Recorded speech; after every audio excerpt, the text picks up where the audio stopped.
Hey guys, it is your boy Sadistic, and today I got a bit of a chill stream for you. Today, I'm just gonna be chatting with you guys uh, and doing some world building for my Dungeons and Dragons campaign. Now, if you couldn't tell, I am a huge fan of tabletop RPGs, D&D in particular. I have a ton of everything from tiles to miniatures to crap tons of source books to everything you can basically shake a stick at. But one of my favorite things to do is to actually create my own personal homebrew with which to allow my players to play in and explore. As much as I love the content that Dungeons and Dragons provides, there's just something really special about being able to create your own world that players can then hop into and explore. Now, if you can see on the screen here, you'll actually see a map for one of for my own personal campaign setting, a place that I call the World of Sanctuary. And this has been the campaign setting that I've been running a campaign for the last, I'd say maybe 6 or 7 years for my players. It's gone through a couple iterations through time, obviously, as nothing is completely set out from the start. But one of the cool things about having your own world is developing it, giving it lore, giving it history, giving it stories. That's what helps to make a world really come to life. Um, Now, you don't necessarily need to do all of this in order to run an enjoyable Dungeons and Dragons campaign. But for some of you who have been DMs for a long time, or for some of just the plain super creative people out there, um, creating your own world is one of the most enjoyable aspects of, well, I guess any kind of creative process, whether that be writing or art or whatever have you. So for these world building streams, basically we're just going to go to part of this map, find out, what area needs to be developed. Um, I'm kind of pulling back the curtain on some secrets for dungeon masters here, but for you players that explore in homebrew campaigns, I'm going to give you a secret. Your dungeon master has not mapped out every single thing in every single location for every single possibility that you are going to choose.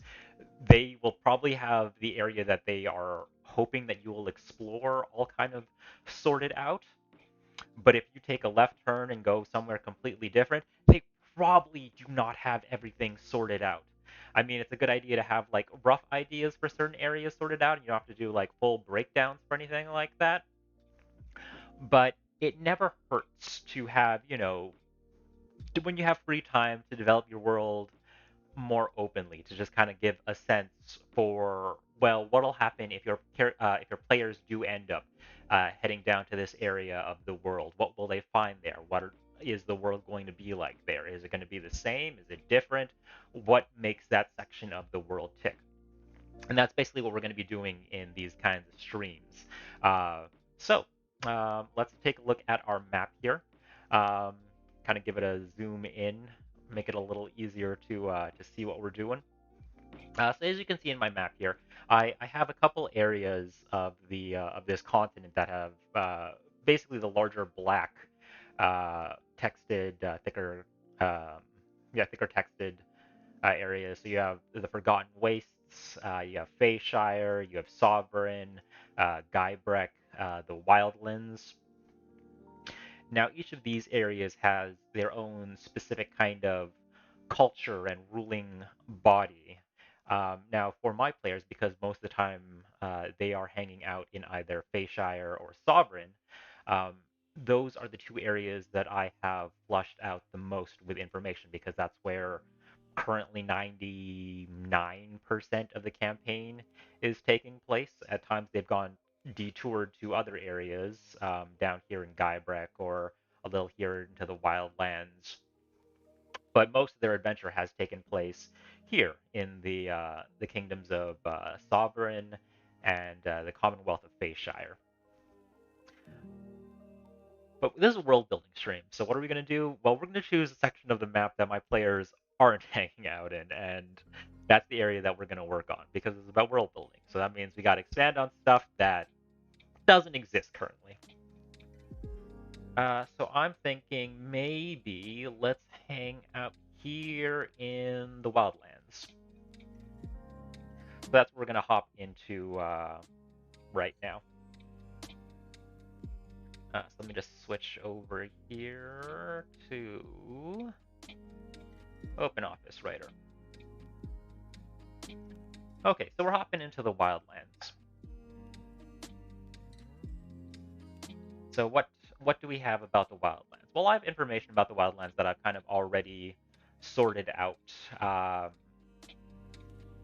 So the wildlands themselves is short for the primeval wildlands. I have given it 3 ruling bodies, so there's 3 ruling bodies. We have one that's ruled over by the Night King Melchior. We have one section ruled over by the Lord of Beasts, and we have one for the Witch of the Void. Now, whenever you're developing an area, you want to give it a story. Like, what is the history to this place? Why do the governing bodies that exist there exist in the first place? That's kind of part of the reason. So, well, in my campaign setting, this area of the primeval wildlands, it's kind of segregated from the other areas of the Kingdom of Sovereign, the Kingdom of Phaecia, or even the neighboring Kingdom of Guybrek. Well, what is the reason for that? Well, it has to kind of do with the history of the world. For this area, the primeval wildlands is home for races that aren't, well, I wouldn't say they're not humanoid because they're definitely humanoid, but it's for non-human races. So it's the beast races. So other things like bugbears, shifters. You might find other races like more monster, I guess, style races. So things like goblins, ogres, that kind of stuff you would find here. Um, but also depending on whatever area, maybe you'll find certain races more plentiful. If you head down to the region where the Witch of the Void hangs out, well, her area is home to creatures that like to skulk in like the swamps. So you're going to find more goblins there, things like hags, that kind of idea. Whereas the Lord of Beasts, um, their domain is mostly open plains, so you get a lot of larger kind of like creatures. So things like potentially werewolves, lycanthropes, shifters, bugbears. You know, the furry folk, as it were. But you know, maybe things like kenku, maybe other animal races. Whereas the Night Grove, I made it kind of its own specific kind of structure. Now that one's probably the most developed of all of the areas for, well, for the primeval wildlands. Uh, for that, I have other types of information that I have prepared for it. Um, so, for instance, the Night Grove, as I've mentioned, is ruled over by an individual named King Melchior. Now, what's King Melchior's story? Well, he used to be a member of the Elven royalty way back in the day, like ancient times, for the kingdom of Bayshire. There was a disagreement between himself and his sister, which eventually led him to being banished from the kingdom after the two of them kind of struggled to lay dominion to it. So instead of trying to hang out there and risk execution or trying to rise to power for civil war, he said, screw that noise. I'm going to go elsewhere. I'm going to make my own kingdom, and it'll be way better than yours. And that's exactly what he did when he established his kingdom of the Night Grove. Um,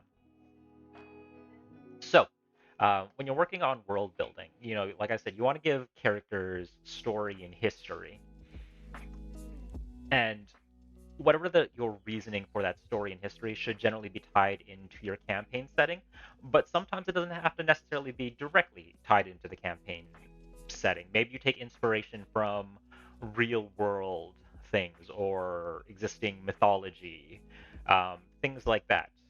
King Melchior, for instance, he's a vampire, but he's also not a vampire. He is essentially this world's version of a vampire. So with your vampires, well, what do we know about them? Well, they're nocturnal. Certain ones that exist for ancient, like for eons, become super powerful vampire lords, at least in Dungeons and Dragons settings. So I mean, King Melchior fits into all of those kind of that kind of context where he is impossibly old, nigh immortal, and is very much a vampire. He lives in a kingdom that is functions completely during the nighttime.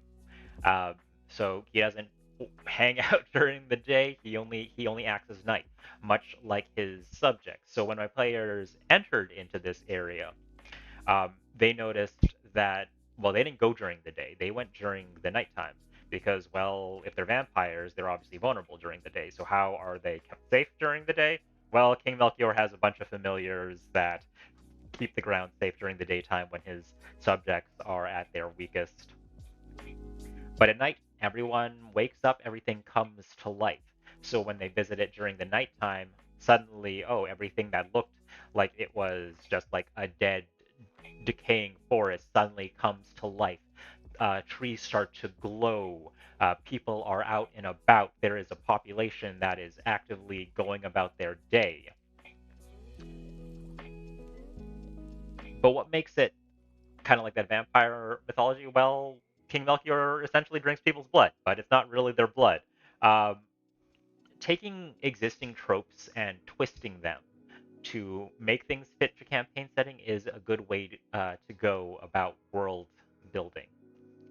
For instance, since I'm basing King Melchior off of basically the concept of a vampire. Well, what do vampires do? They hang out at night. They drink people's blood. Okay, cool. We got the fact that he hangs out at night. They're drinking people's blood. Kind of tacky. You don't really want to do that. So how can we twist it to make to kind of fit this kind of logic that we have going in our campaign narrative? Well, one of the big things is magic. It's a force that kind of exists throughout the world, that exists in individuals. So instead of King Melchior going around drinking people's blood, well, what if he's a magic drinker? Maybe that's his deal.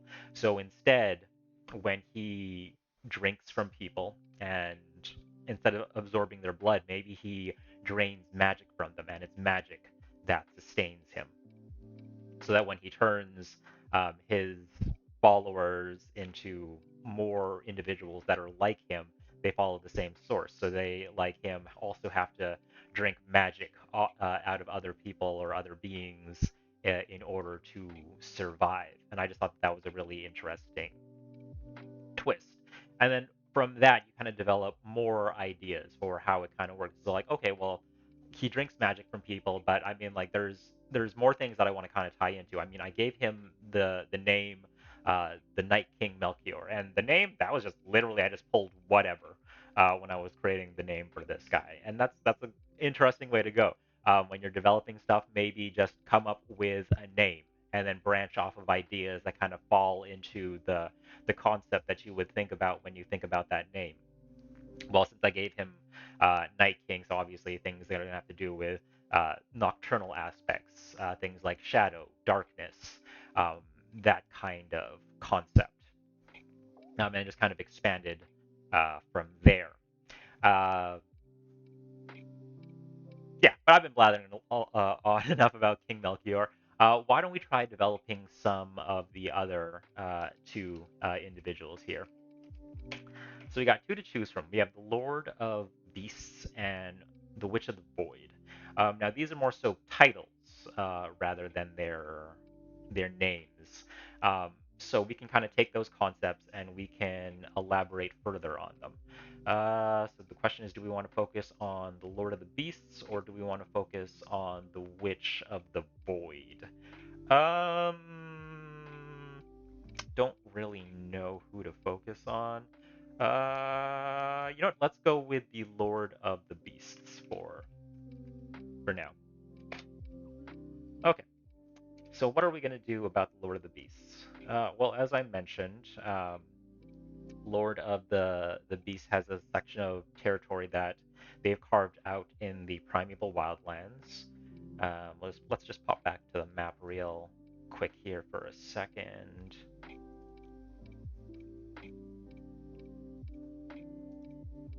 Nope, not capturing the map. Hold on a second.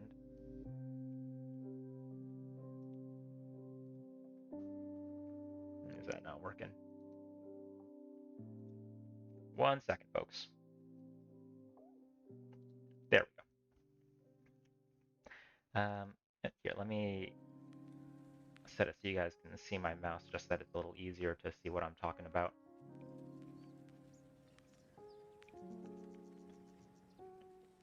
So we have the primeval wildlands here. So as I mentioned, we have King Melchior's territory over here in the Night Grove, which is kind of this section right here. The Witch of the Void, because she's got swamp area, it's kind of closer here to the water source, because we'll get some swampland in there. And then the Lord of the Beasts, basically he's got this giant section right here of open plain. So I'd say probably like this section right here to the end of the water here is probably his carved out territory. All right, so that's what we're going to work with. So we're going to decide what kind of individual is the Lord of the Beasts. Now, one of the things I like to do whenever creating something for an individual is I like to kind of set up what would essentially be their capital city. Um, Now, it's possible to create a section of the world where there is no such thing as a capital city, where you just have kind of like roving tribes, that kind of idea. So there's no real like solid settlements. Um, but for the sake of this, we're gonna give this individual a solid settlement. They have a territory that they lay claim to their own. So I mean, it's not unexpected that they would also have a city with which to rule their domains from. So we need a name for the city. We need to figure out its population. We need to figure out its government. How is it ruled? What kind of defense does this place have? Does it have inns? Does it have taverns? Are there areas for supplies? And does it have any temples? These things are just ideas for stuff that your players are likely to interact with. So when a player character comes to this area, well, it's likely they're going to need to try to find. How do you spell defense? Wrong. How do you spell defense? With a C. It's likely that they're going to kind of ask around to find areas of interest.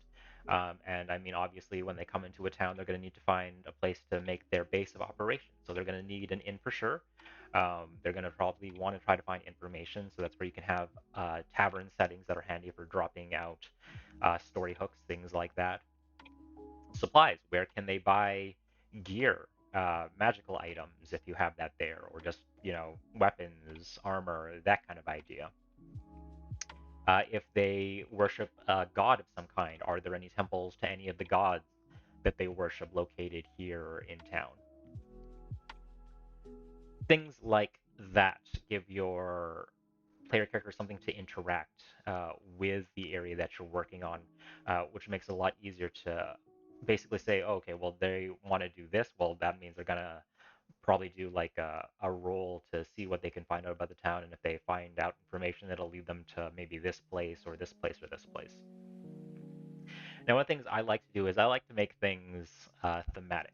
So we are in the domain of the Lord of Beasts. So we probably want something to do with animals, some kind of creatures.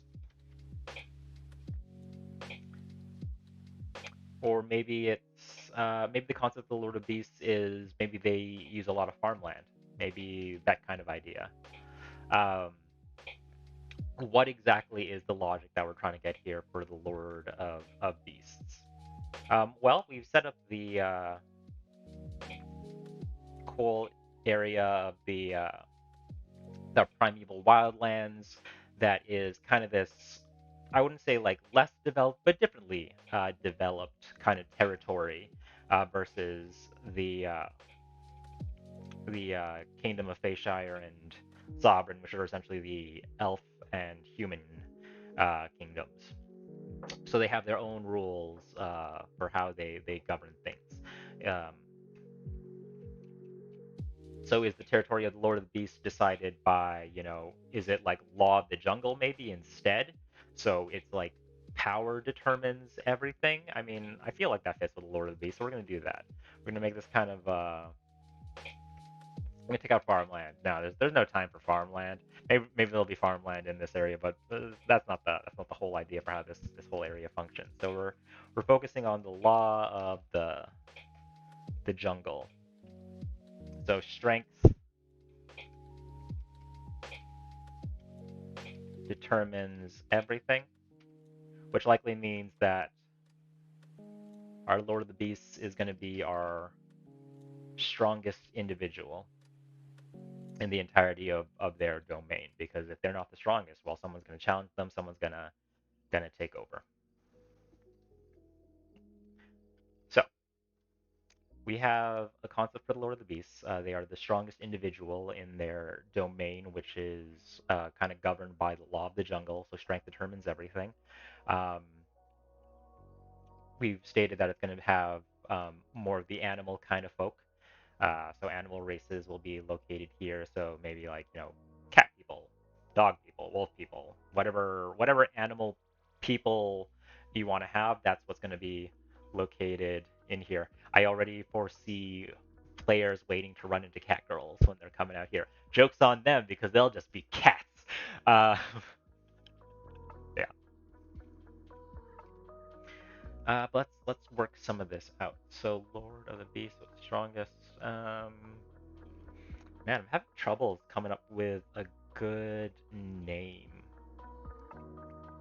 Here's a tip for you folks out there. If you're having troubles coming up with a name, a good way to deal with that is by, and you'll find these on the internet. There's tons of them that are out there. Name generators are a fantastic resource that exists out there to use to try to figure out ideas for names if you can't come up with any of them. Um, one of my personal favorite ones to use, let me just see if I can share it on screen here real quick.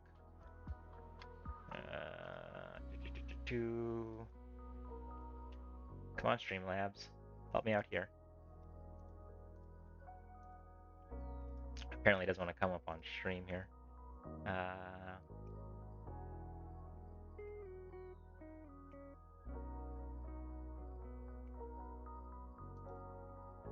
yeah, I don't know why it doesn't want to come up. Anyways, that's fine. Well, I'll figure out later. I'll just name drop it. Fantasy name generators is a fantastic resource to use. So, head over there, take a look at it, show your support. Some of you probably already know about it and use it to do a lot of your planning and streaming. It's a super cool resource to use. So I'm just gonna pop in there real quick. So let's see, we got fantasy names.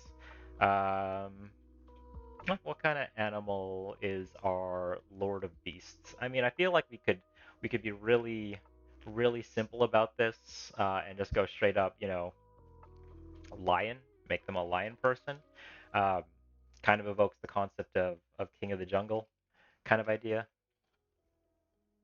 Which I don't never really understood why, lions were king of the jungles, because I mean, were there really a lot of jungles in Africa? I feel like that's more a South American thing with tigers. I feel like in the savannah it's just a lot of open fields, so I don't really know why. Anyways, that's besides the point. We can make them a lion. Um, I mean, but there's other routes that we can go with. maybe we'll make them something else. I mean, if we have King Melchior, who's essentially a not vampire, we could also make the Lord of the Beast maybe a werewolf of some kind. Be a good contrast to King Melchior. Um, I don't know. What kind of ideas do you guys have in chat? I feel like werewolf works well because it kind of creates that contrast to King Melchior being essentially a vampire, and then from there we have the Witch of the Void, who's a witch. So I mean, like I think that's a good kind of trio right there. We have a witch, a werewolf, and a vampire. You know, they're kind of prototypical spooky Halloween monsters, I guess. Um, I'm kind of feeling werewolf. We're gonna make the Lord of the Beast a werewolf.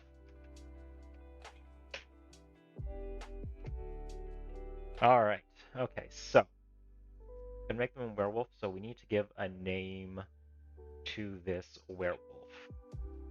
Now, when you're giving characters names, some people will just take names like any kind of name, uh, which is usually the thing for when you come across NPCs that you're not expecting to have to give a name, sort of thing. So you'll name them things like Tim or Bob or Jeff, and it's really funny. But I mean, it works on the spot. For characters that play larger roles in your world, I mean, it wouldn't hurt to think of more specific names that kind of tie into their story. Uh, One of the easiest ways to do that is once you come up with the concept for whatever this character is going to be, um, you could literally give a name that just ties into that concept. And there's tons of websites out there to help you do that. Things like Behind the Name, baby names, etc., etc. So let's see here. Um, Lord of the Beasts is an individual who rules over their domain because of strength. So if I just search for a name that literally means strength, I mean, let's see if we can find anything.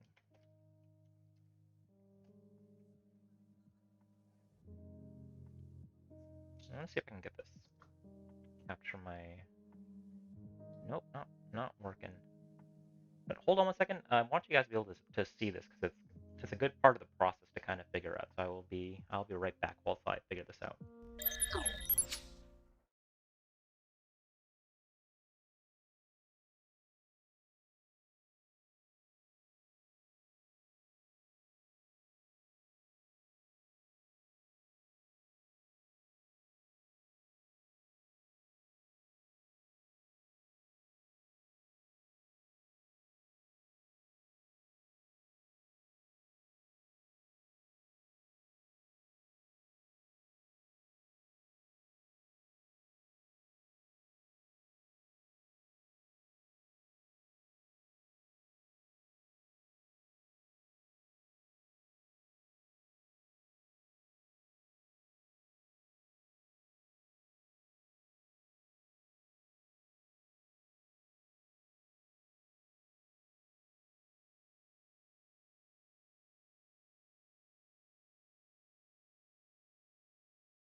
Okay, got it sorted out. So I'm here on behind the name, and I've just basically typed in names with strength in the meaning. So from here, we can take a look at names to see what is a good fit. Let's see what we got here. Okay,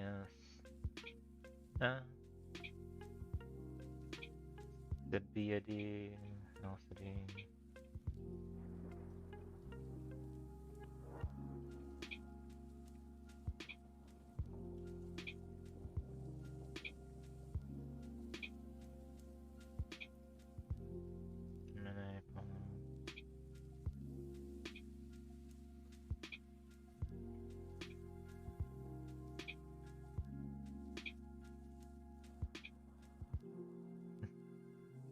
I mean, we could literally name this guy Kratos, but I feel like that'd be much too on the nose for fans of the God of the War series. Um, Manfred doesn't quite invoke the feel that we're going for here. So maybe not Manfred.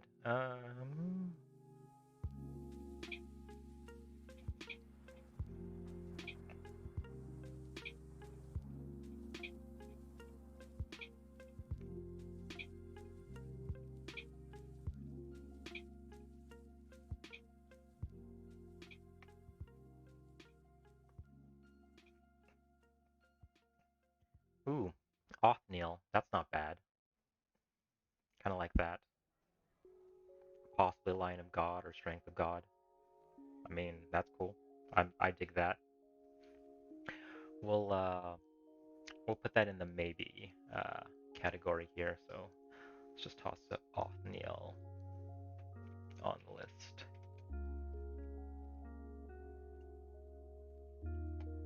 Okay. What else do we have here that could potentially be a good option to go with?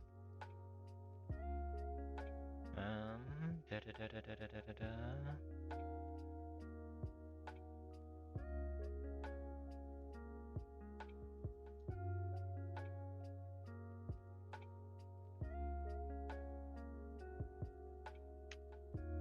Essa Solveig Sisu.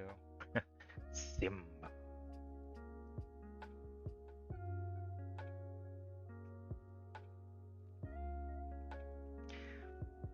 Oh, pro tip for players out there. You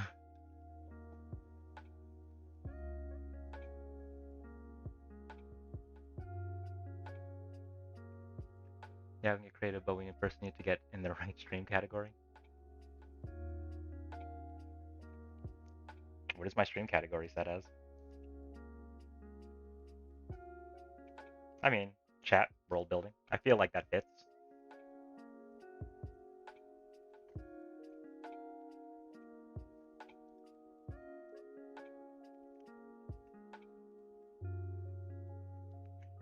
All right, so what are we doing here?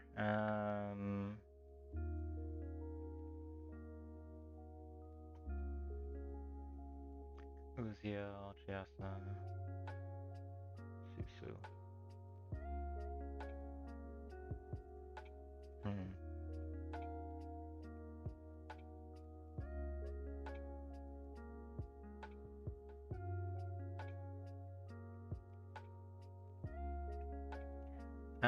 Okay. Not really feeling anything else. Let's try searching for power maybe instead.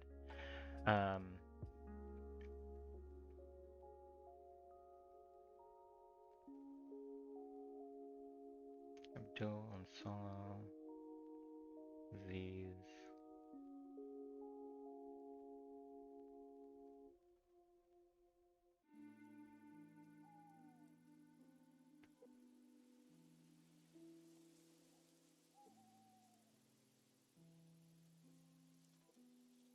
Socrates, kind of. Not really feeling any of these.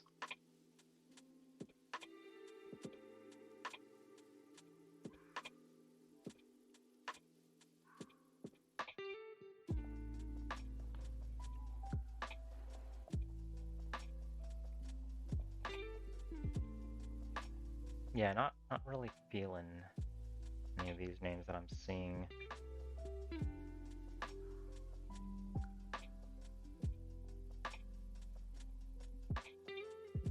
Bergwald Way.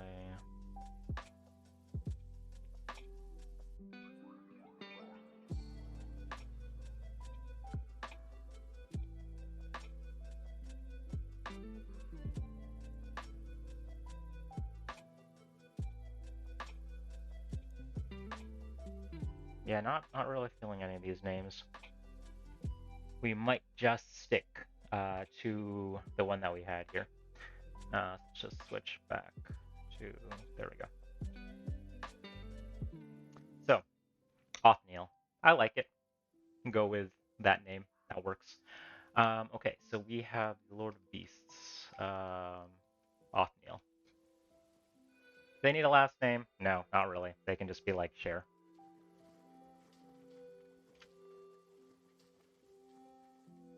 Uh,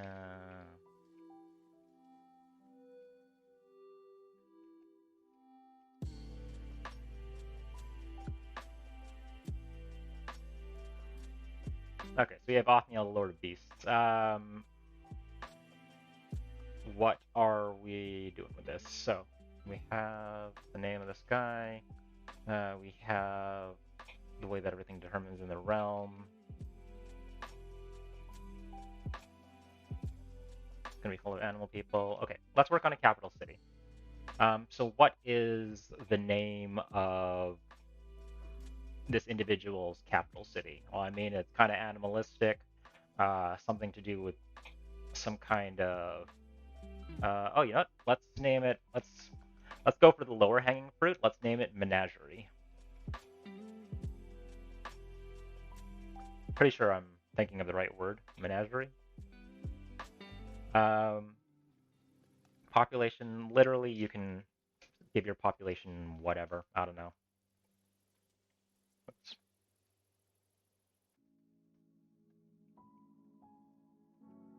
we'll say, I don't know. In the capital city, we'll say maybe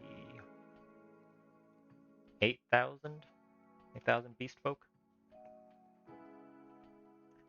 Government. Well, we know that it is obviously ruled over. So, Menagerie is ruled by Othniel.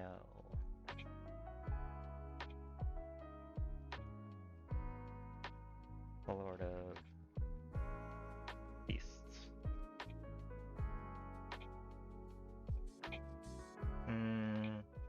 Othniel. I kind of want to make that flow off the tongue a little bit better. I'm going to add an A, Othniel. I feel like that rolls off the tongue a little better. But I kind of like the guttural nature of Othniel.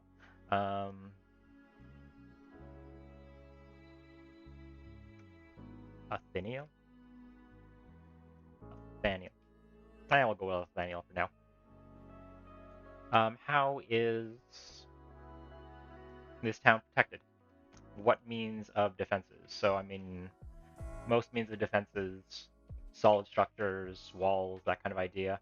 But what makes Menagerie unique? Maybe Menagerie has no walls. Maybe it's completely open.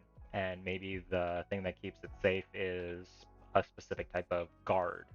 Town guard, maybe.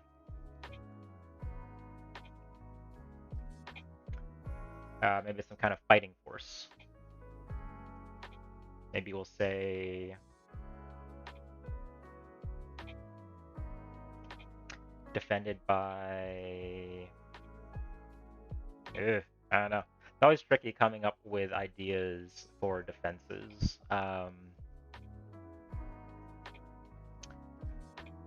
Say defended by. Mm, uh,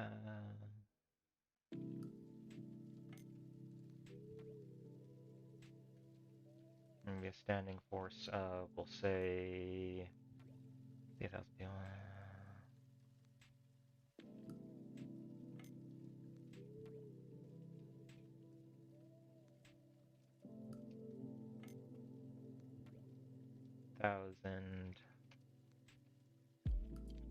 beast folk. We don't have to have this idea fully developed yet, just to have kind of like a rough idea for what is going to be your kind of defense there. Inns. Well, what kind of inns do they have? Supplies, temples, that kind of thing. Inns. What are we doing for inns?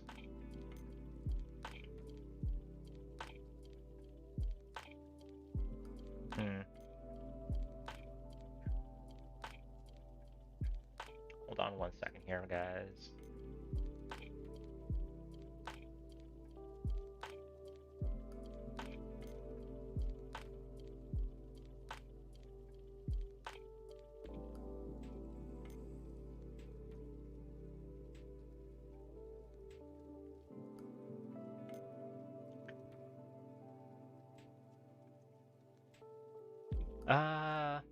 I mean, there's places to sleep, so usually I like to do like 2 inns. What are we gonna name them? I mean, where are places that animals sleep?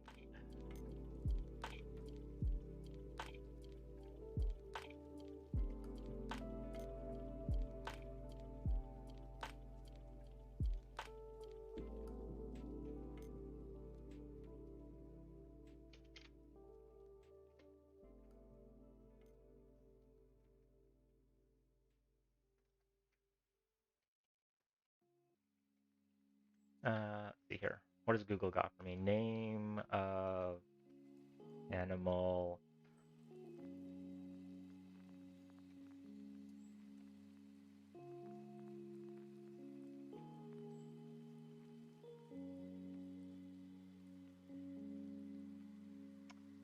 There we go. Containers for keeping animals. This is a good way to go about it. I got an apiary, aquarium, birdcage, hutch.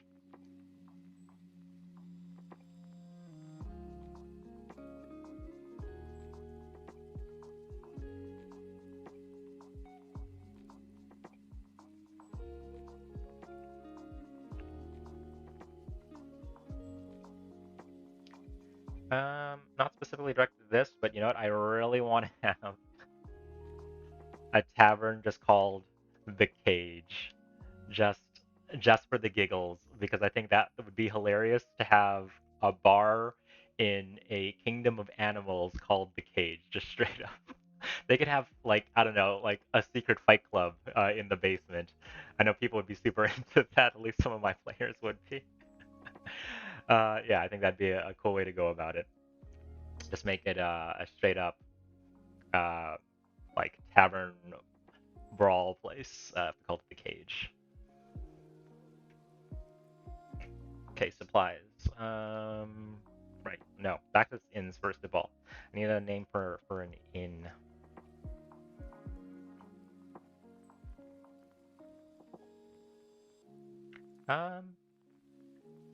Most of my players are probably on the smaller side. We could call this, we'll call it the hutch.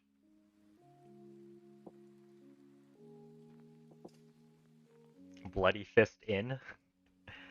I don't know if that really fits the mood that we're going for here. Although that would be hilarious. Maybe for a different area. Oop, bumped my mic there. The Dire Den. Actually, that's not bad. I kind of like that. The Dire Den. You know, we can work with that. The Dire Den. Now, is that going to be an inn or would that be a tavern? Is the thing. You know.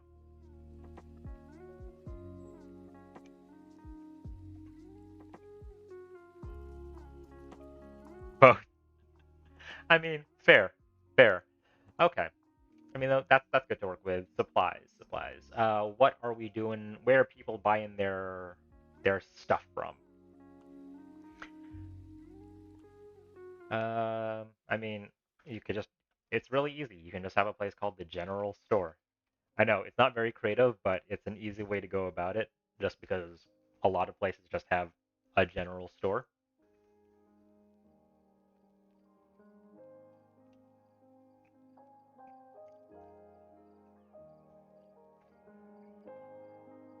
I mean, certainly having a black market isn't a bad thing. The Wolf's Maw. I mean, that could be a place where they get like weapons and stuff like that. That'd be cool.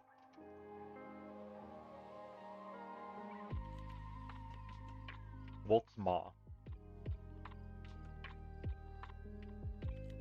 Okay.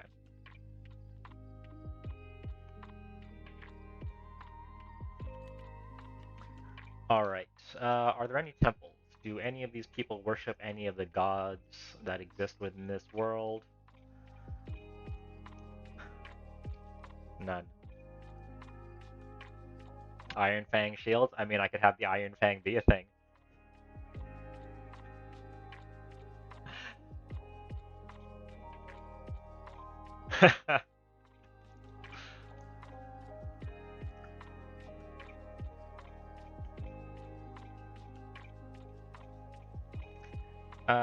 All right.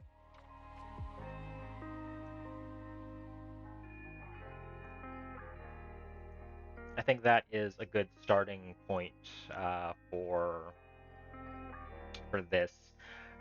So we have the basics of essentially what is like the name of the city, rough idea of the population, how is it run, its form of government, its form of defense, some of the inns, some of the taverns, some of the supplies, if there's any temples. I don't think any of these people are going to be worshiping any of the gods that exist in this world. Not specifically. They can be a bunch of heathens. I don't know. Whatever. Uh, yeah. Next thing I like to do is I like to put in key locations. I mean, that's true. That's true.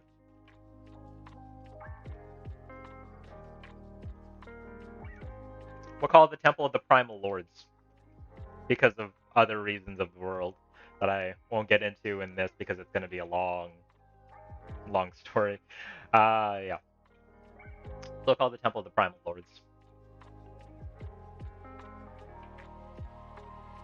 So we have going to start working on our key locations. Now, what key locations I like to consider are basically areas inside of cities that players can actually interact with. They're specific locations, things like palaces, temples, the various areas that we've just created right here. But they're basically things that give your players their story hooks, things that they can explore to basically be interactive with.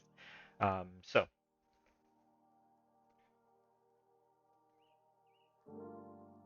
nope, not a thing in this world.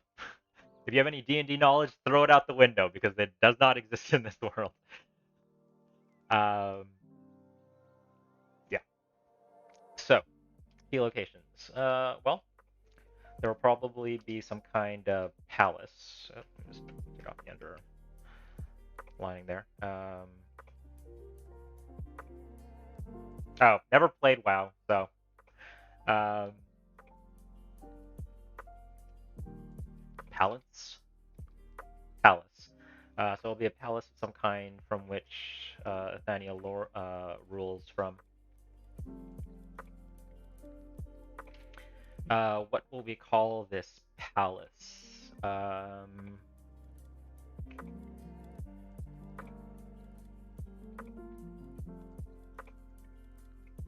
Hmm. Can't think of a good name for the palace. But in the meantime, so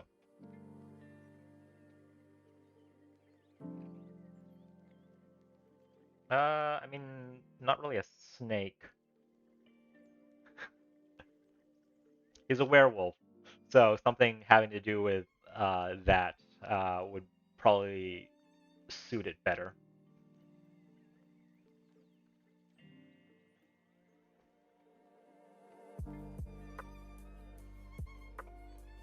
This palace from which Daniel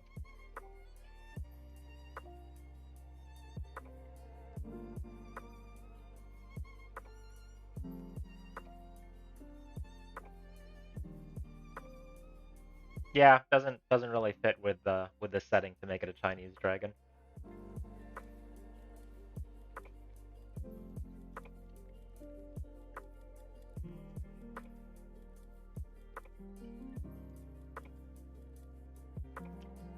So when you're creating your key locations, you don't have to do a lot for it.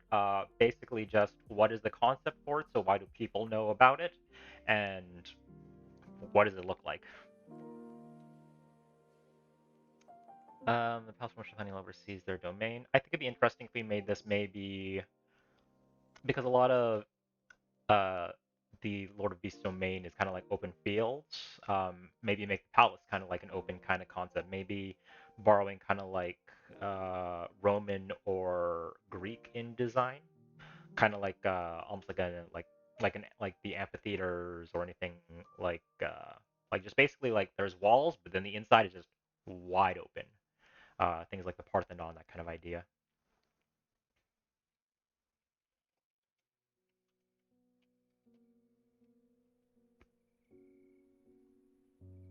Mm,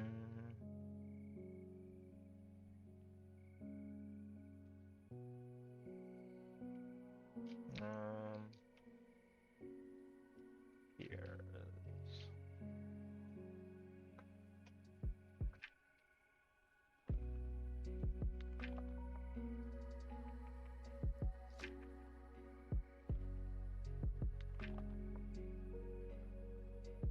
is like a large tower-like structure.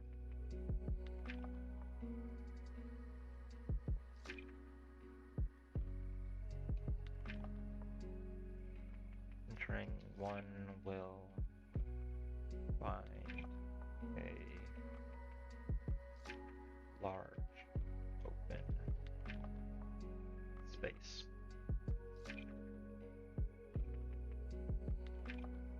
I think it'd be interesting because of the nature of how this domain kind of runs.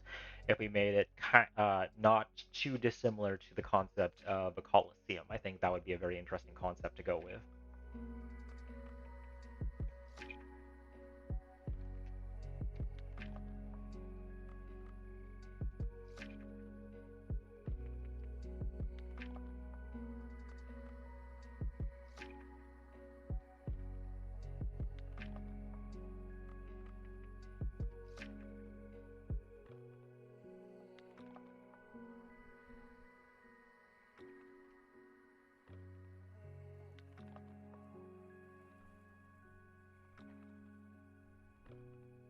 Okay, that's about right. There's one with a capital. Um, House ball structure similar to a coliseum. Okay.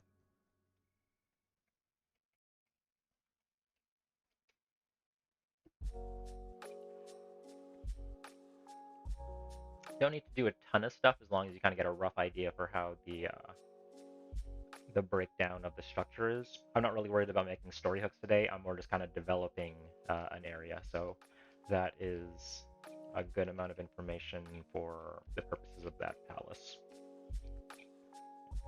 Okay, what are our key structures that are going to be here? I mean, I can't think of anything in particular, so we can start working on some of these smaller areas that we've just developed. So let's work on the hutch. So the hutch.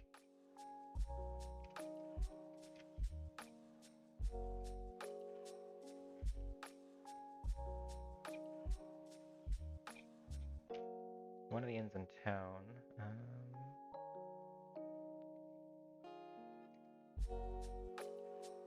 That is run by.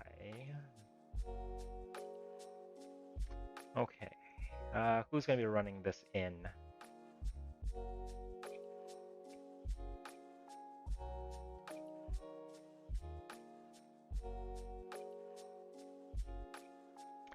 Generally designed for smaller animals. I feel like it's a little too on the nose to make it a rabbit person that's running the hutch. Maybe a cat person? So by a female tabaxi named. What is this cat lady's name? I don't know.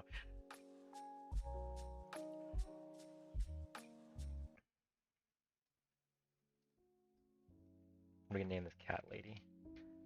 Go back to behind the name reel real quick. This person is a cat lady. Get female. Um, no, I'm not gonna name her Mrs. Buttons.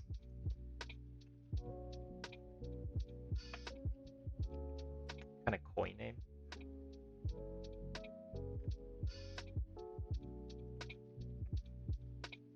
Nausea. I like nausea. We're gonna go with nausea.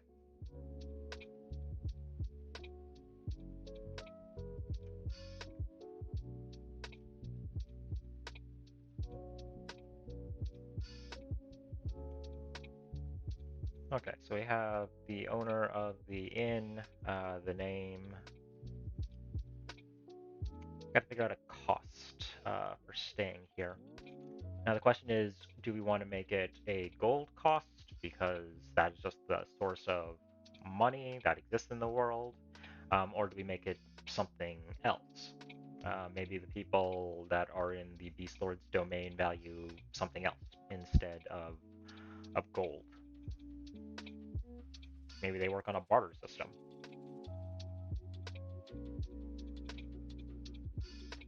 Yeah, I kind of like that. We're gonna have them working on a barter system instead of using gold. Force my players to have to come up with other means of being able to pay for their stay.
Okay.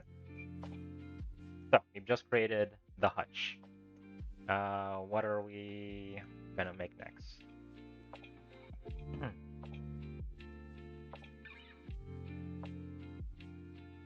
We'll go with the dire den.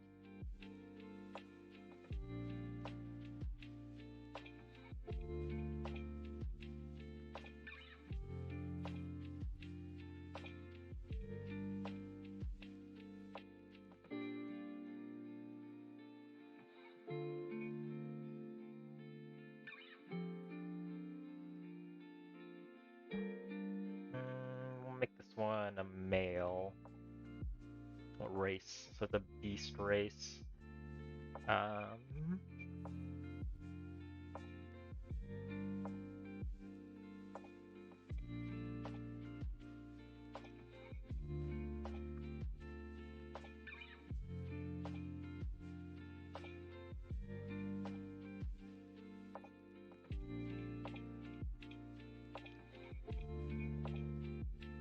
mm, sure. Just a quick peek here.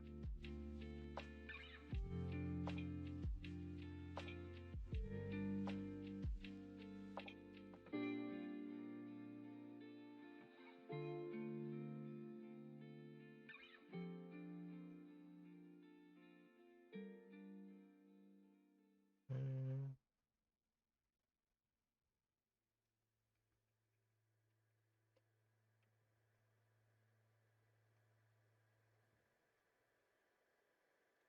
not really a canine humanoid per se, so we just have lycanthropes and shifters.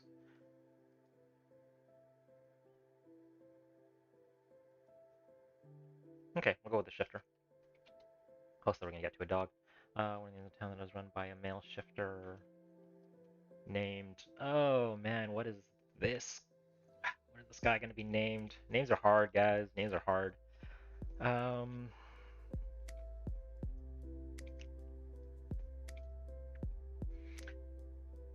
Fortunately, we can hop back into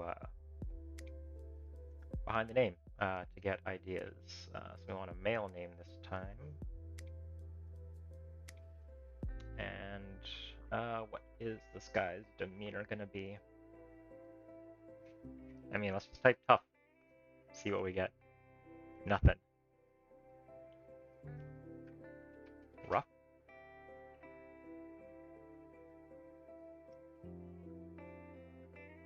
I kind of like Kerr. You meet him and he's like, "What's your name?" Kerr. You're down with that? Yeah, I'm down with that.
You notice I copy and paste a lot of information because it's essentially it follows the same kind of line for these buildings. The thing that generally will separate them are basically who are the patrons that players would run into that are there, who are the NPCs that are running the place, and what kind of story hooks will tie into these areas that they can discover. But again, not really a huge important thing right now. Just this kind of general world building. We're just where we're developing the area in the first place. Um, yeah, doesn't really have to be super fleshed out. We're basically just putting down the bare bones kind of structure for this stuff at the time.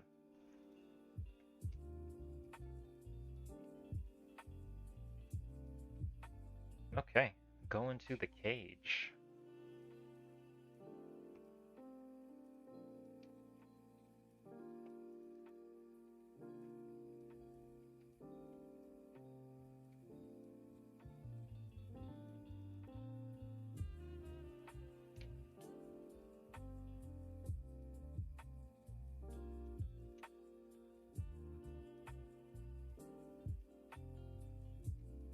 Mm, what are we gonna make this one run by?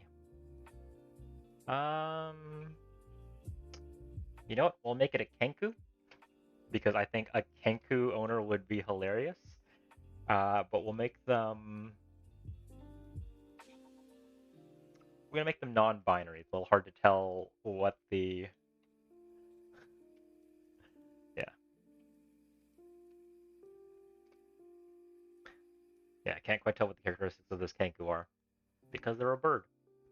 Um, yeah. Yeah, it's run by a non-binary Kenku named. What is the name of this Kenku?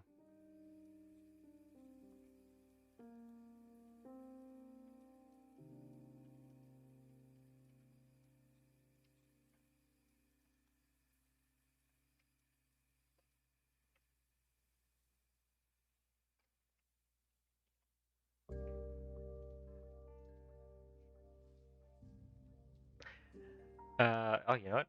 I'm gonna name this Kenku Recorder because that's how Kenku talk. They can only reiterate something that has been said to them previously.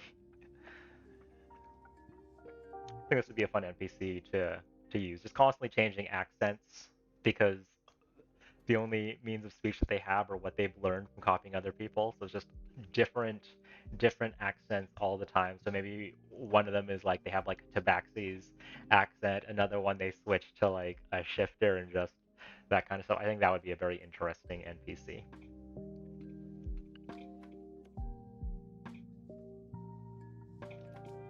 Yeah.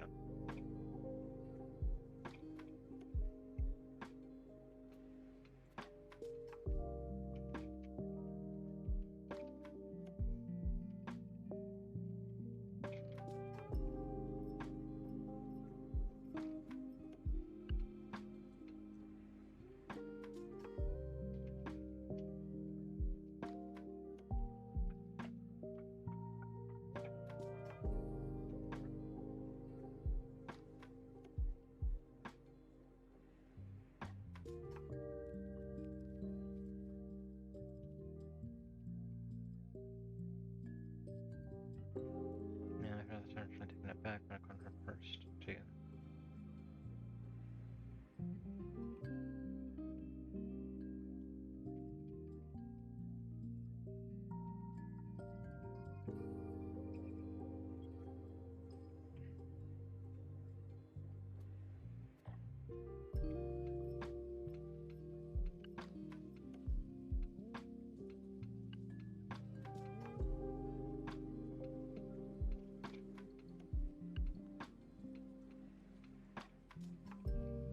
So like I place the business when the beast lord's domain.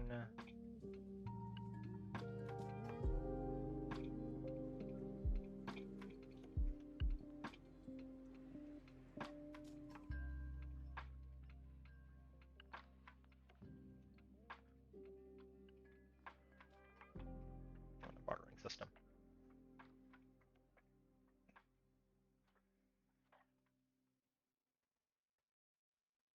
Yeah, we're gonna add a fight club to the cage because we can.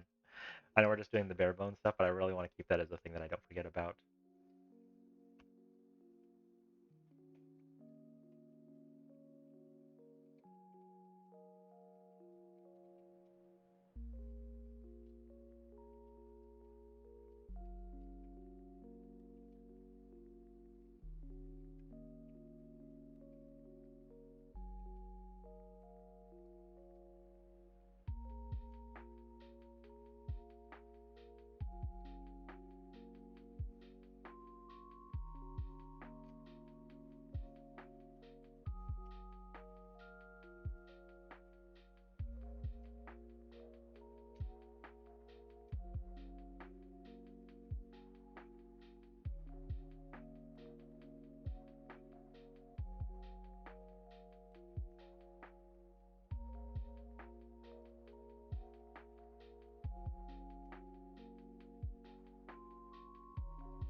Okay.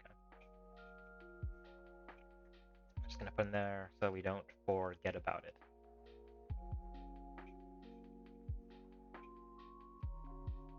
Okay, so now we have our shops that we're gonna be putting in. So we have our general store. We have potentially a black market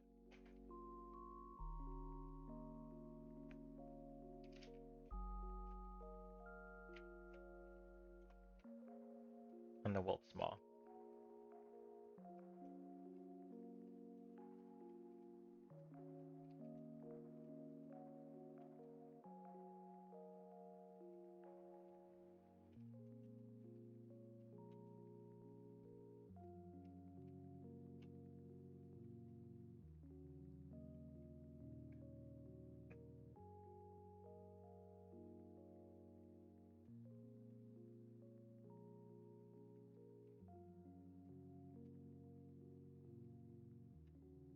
I don't know why, but I always like imagine that Tabaxi, they just sound like the Khajiit in Skyrim.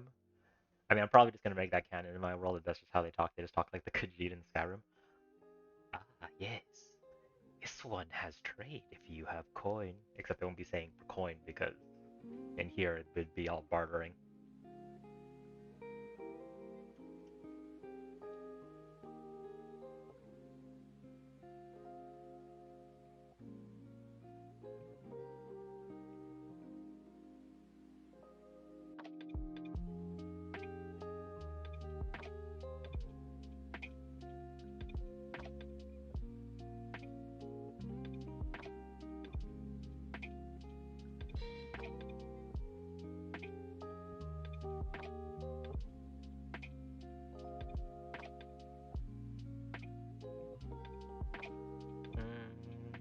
What are we gonna name this person?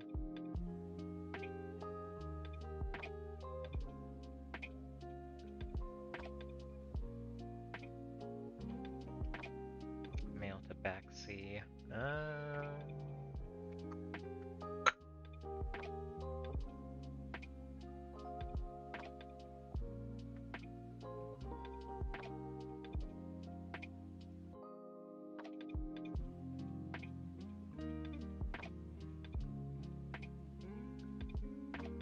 His name's gonna be Dana. Means wise.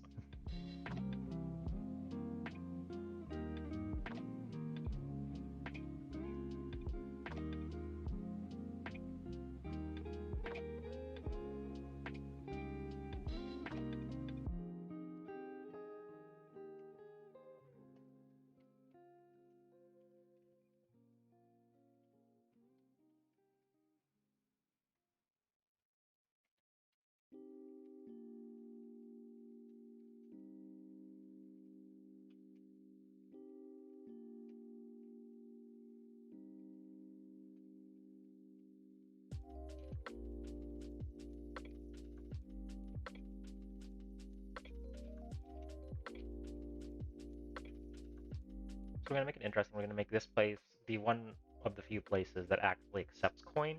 Now, what is the logic behind that? Well, this is the general supply store. They have to get their supplies from somewhere, so maybe some of them they do get from within the domain, but maybe some of it is from neighboring kingdoms. So since other kingdoms do use the coin system, well, this place, yeah, they'll take coin because they need that to buy other potential supplies. So I'll make this place one of the places that has that takes coin.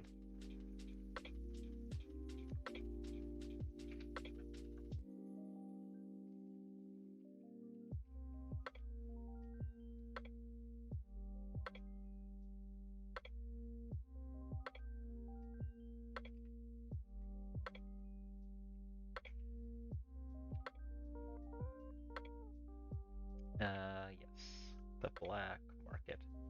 I mean, do we even need a black market? I feel like, this place could just have, like, they don't give a crap. Like, it's not really illegal stuff.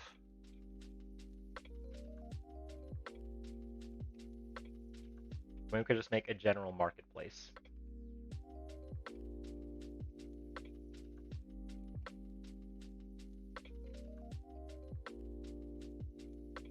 It'll be an open air marketplace.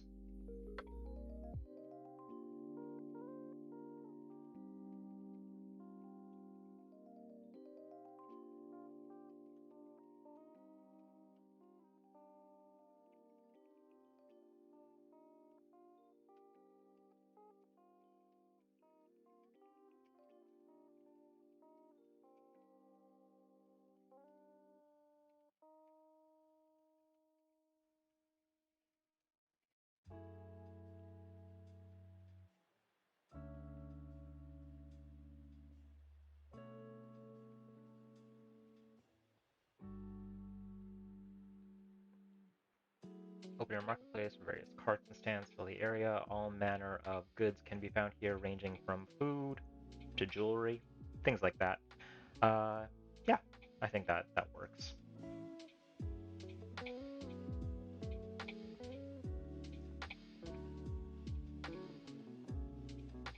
Let's spell jewelry wrong. Oh, two L's.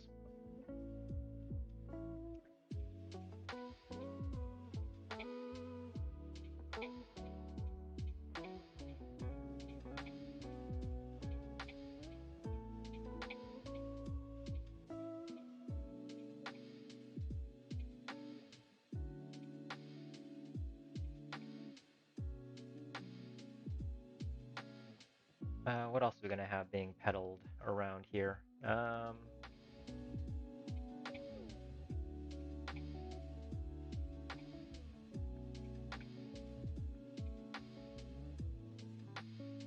Oh, you know what the city needs? It needs like a drug den. Kind of like the old school like opium dens sort of idea.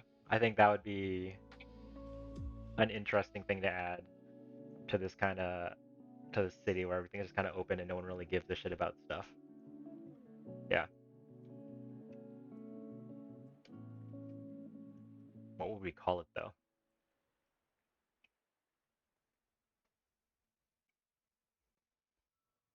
Hmm.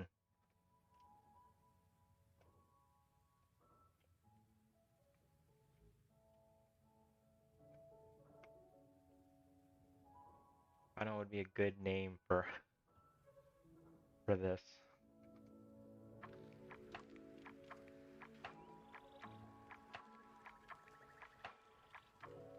I need a code name for a drug den, guys.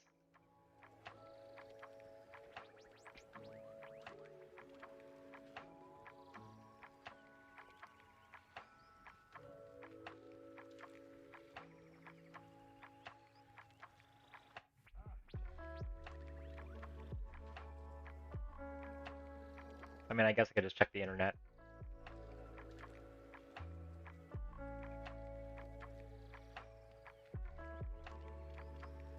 I kind of like Sugar House.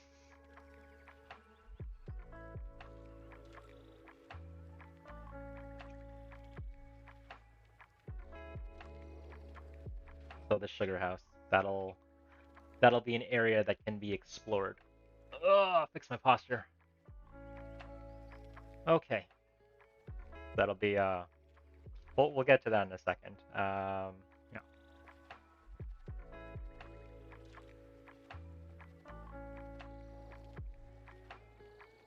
Wolf's Maw.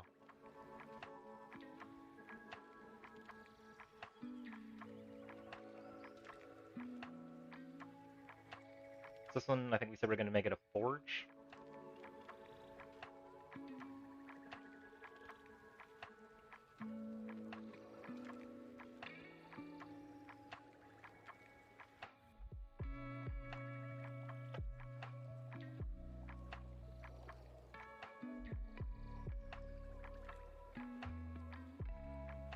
Weapons and armor can be crafted.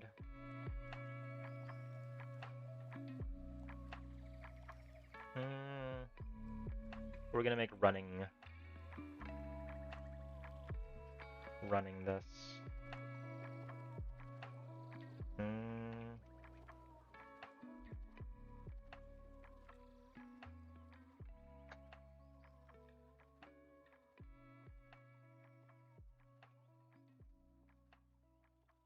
Just gonna make lizard folk. No, I feel like lizard folk would hang out more. Well, I mean, we could have lizard folk here. It stops them from me. Yeah, yeah. We'll make it a lizard folk.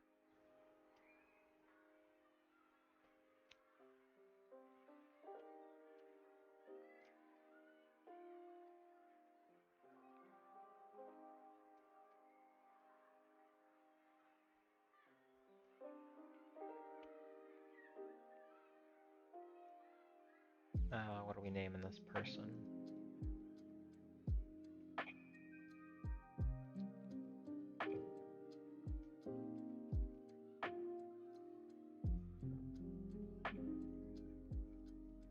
Da, da, da, da, da.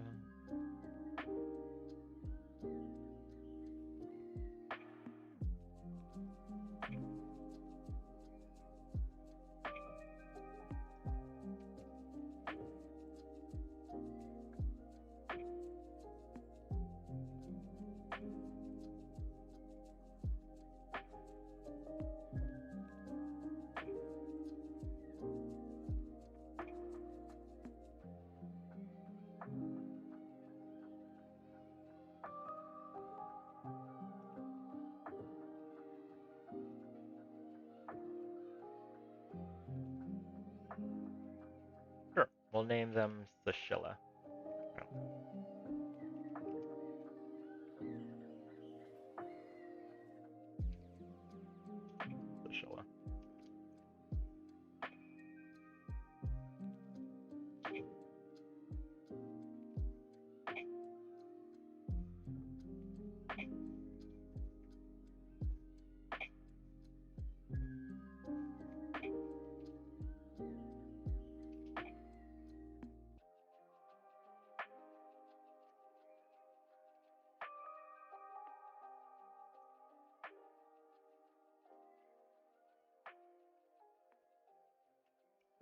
again, like the other places, they're not going to accept coin because again, it's a barter system in this town. So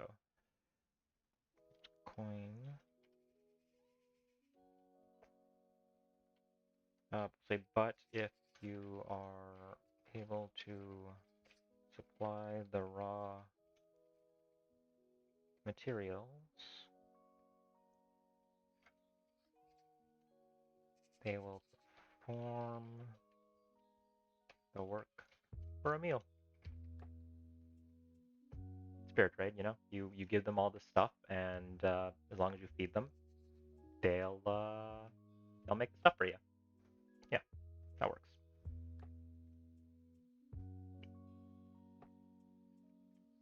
Okay, now we got our drug den, sugar house. Um,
this is a drug den where individuals can experience the euphoria of consuming. You need to name a drug. What is a good name for a drug?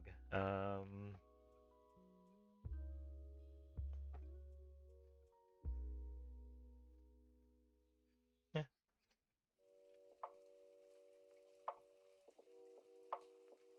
we'll call it Angel's Breath.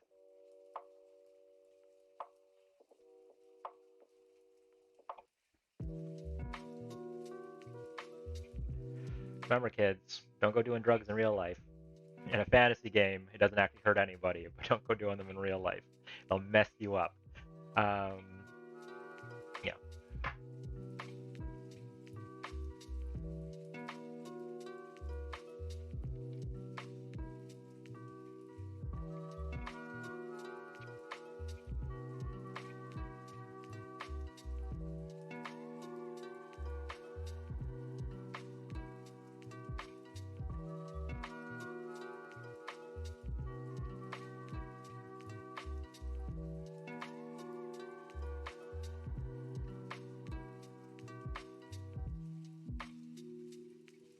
Sure.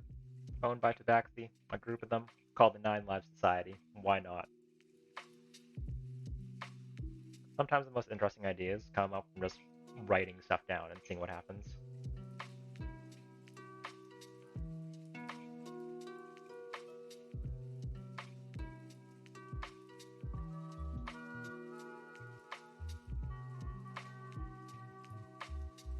Okay, so we got all those ideas.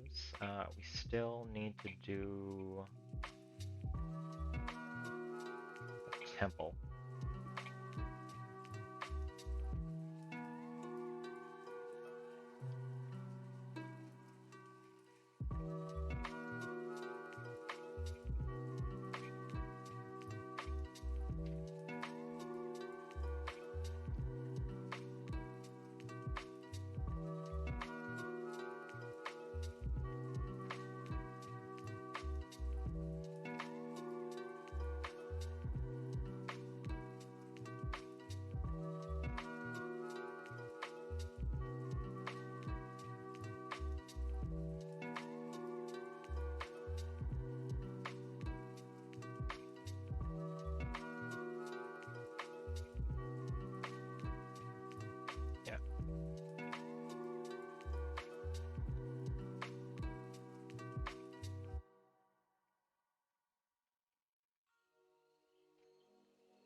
case you folks are wondering, the Sanctum is like the main religion of the human and elven kingdoms. It's kind of like the only real religion. There are other religions that are out there, but this one's definitely like the biggest one, and they worship an entity called the Demiurge, which is like 6 entities acting as like one kind of like overarching ruling divine body.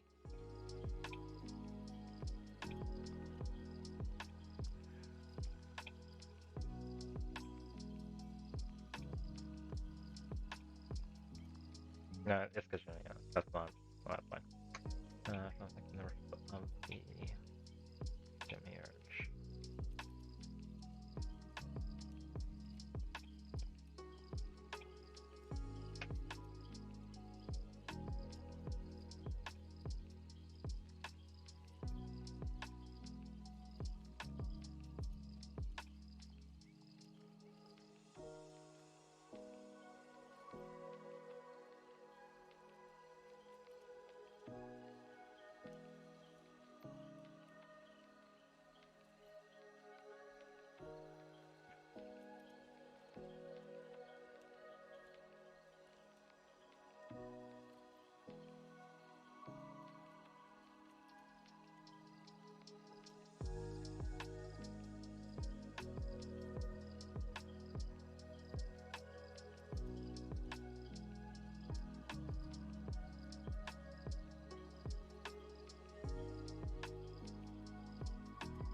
Okay, so here we go. Giving them a religion. So the Temple of the Primal Lords, a temple located in town that is comparable to that of the Palace of Athaniel. While the beast folk of the wildlands shun the sanctum and their worship of the Demiurge, they openly show reverence towards entities that they refer to as the Primal Lords. According to their beliefs, beast folk are born from the essence of the Primal Lords, who hold mastery over the 4 elements of earth, water, air, and fire. And that does tie into the lore of this campaign setting that I have created, so that works out quite nicely.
When they trans followers with the ability and willing divine. Yes.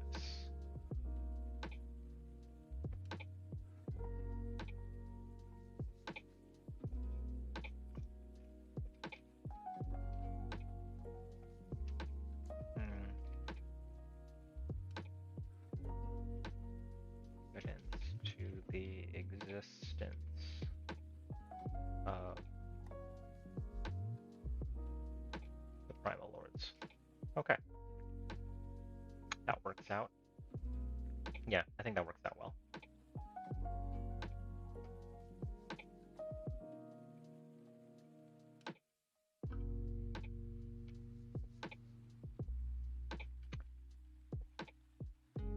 So we have Nathaniel.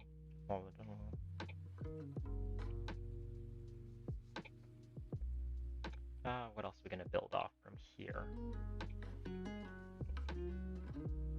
I guess we just put out general notable information would be a good thing to do.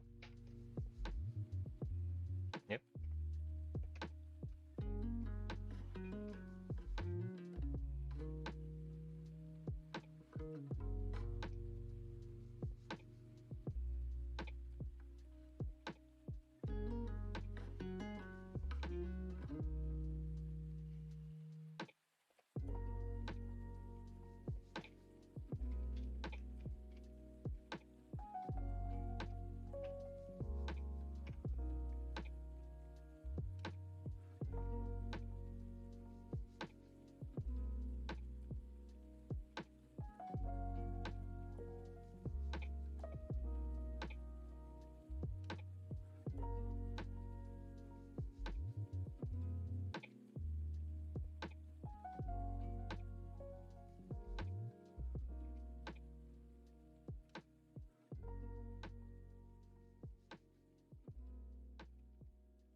The Beast Lord's domain. Nathaniel Land stands as one of the three main forces of power located in the primeval wildlands.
Uh,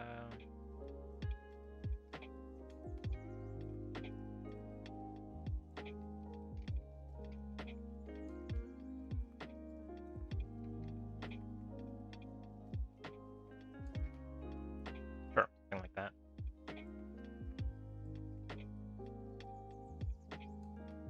Mm.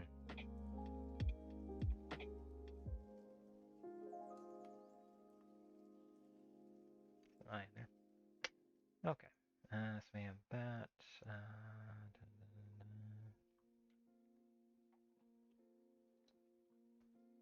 Let's put some information about Beast Folk.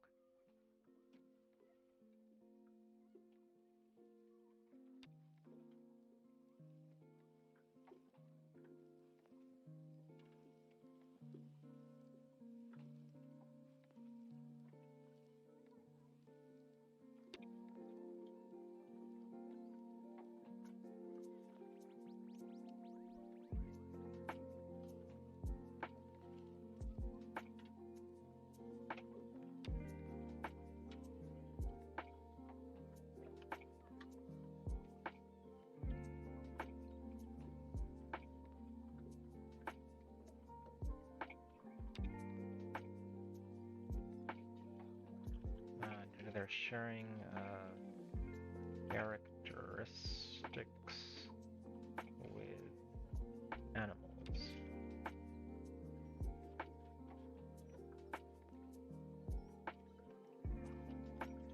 Limited to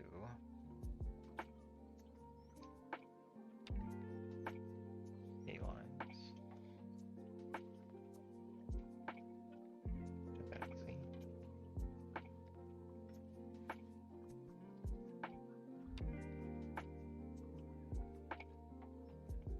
That's spelled right. I feel like it's not spelled right. How do you spell Arakocra?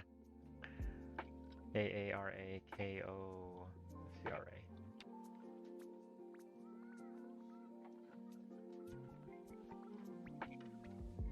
Okay.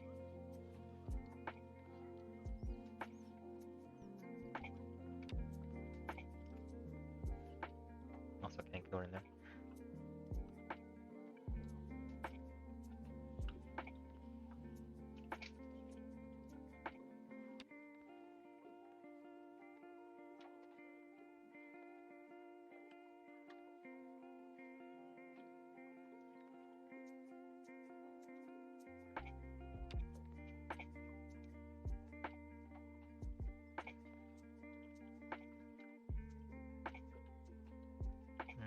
What's we got here?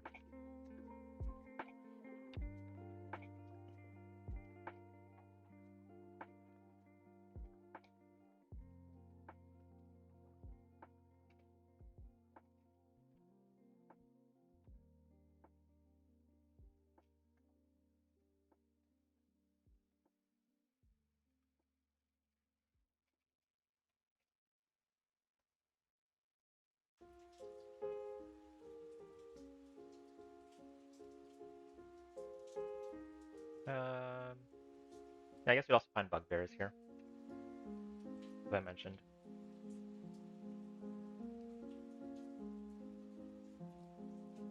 Yeah, I'd say the goblins and those other things probably elsewhere. Oh, wait, we gotta put some snake people in here.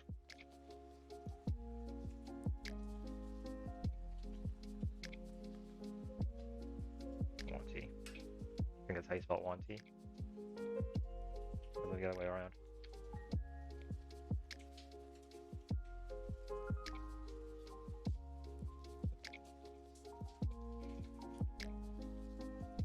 Other way around. Wanty.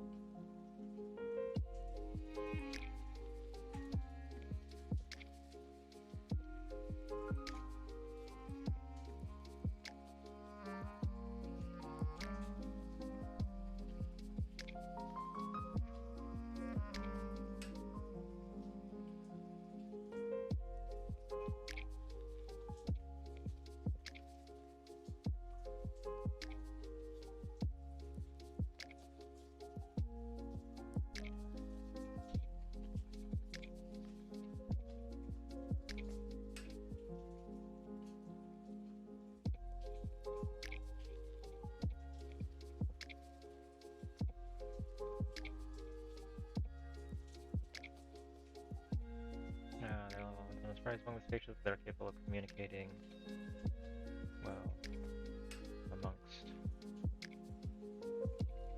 other.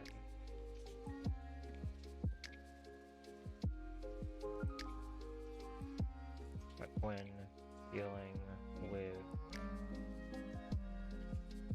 outlanders from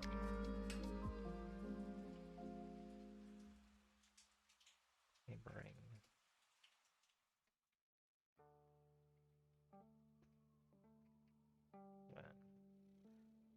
right among species that are communicating well among each other when dealing with outlanders from neighboring lands, there is often difficulty. Which, I mean, is fair. They know their own language. They don't know other people's language per se. So someone who may speak common, which is, again, very common within the human and elven kingdoms, would have a harder time speaking with these people who have their own various dialects and languages that they speak. Yeah.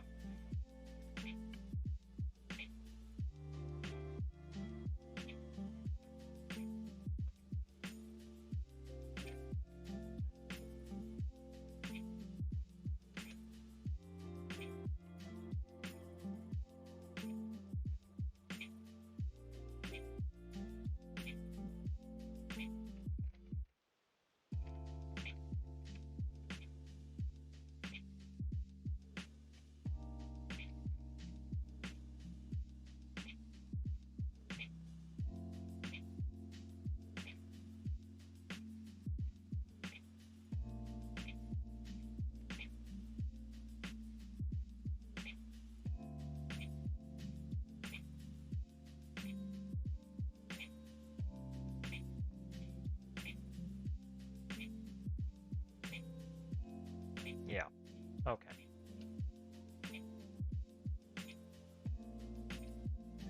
Okay, so talked about that, talked about that.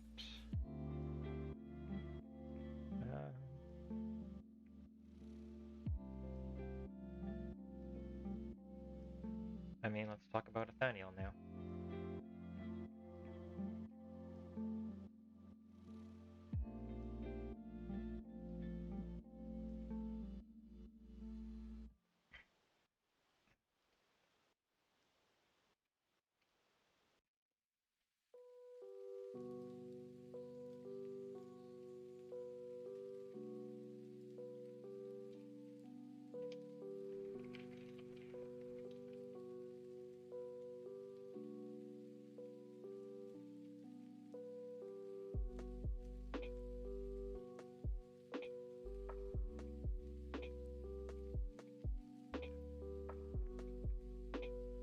Oh, actually, I'm going to add that because that is a thing that I had imagined for the beast folk.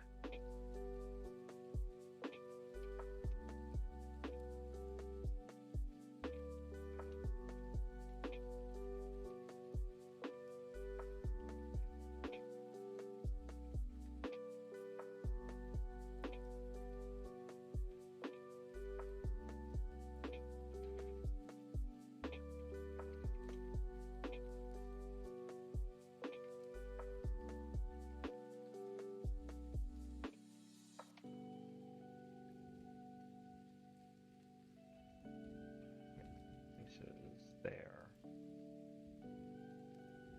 Physical capabilities.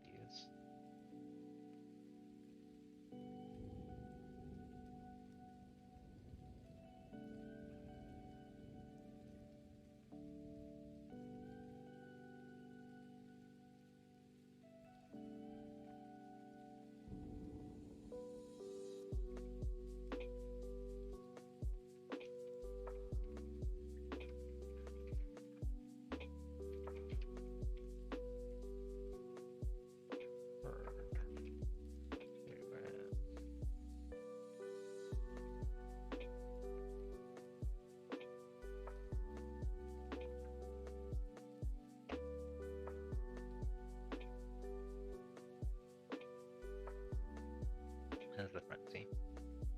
Nathaniel, born of the Shifter race.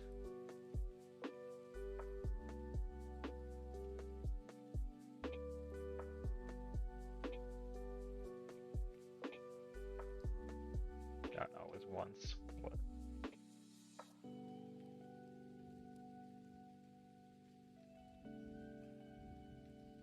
Considered the peak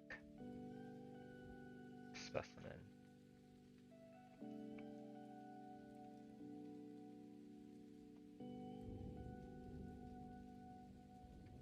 Shifters.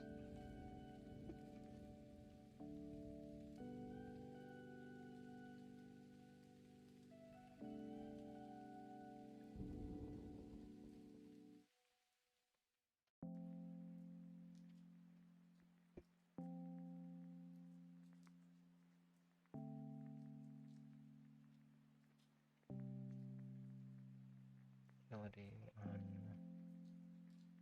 unmatched by others.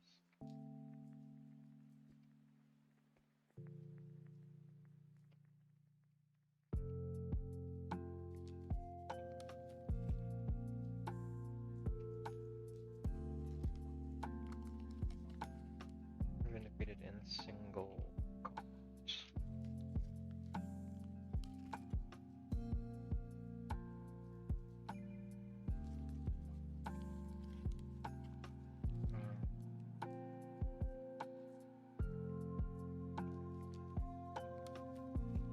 The ability of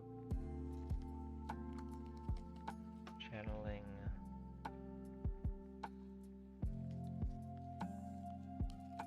the frenzy without primal urges overtaking their mind.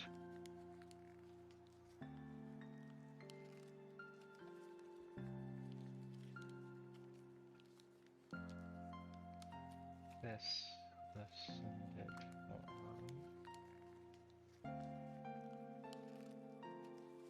A frenzy causes something of a transformation.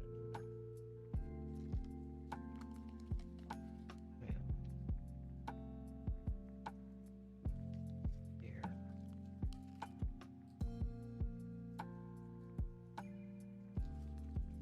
5-petal wolf.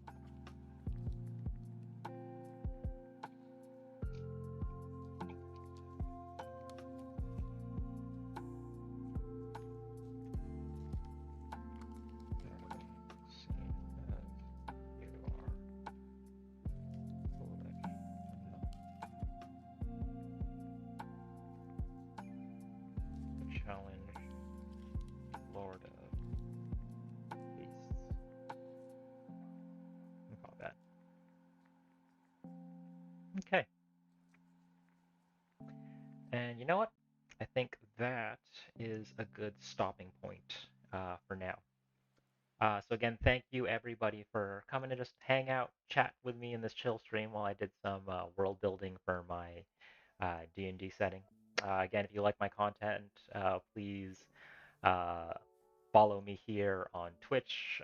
Follow me on my Twitter because that's where I post my updates for when I'm going live.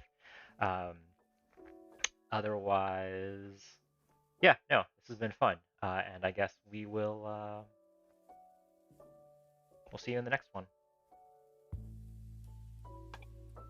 Bye.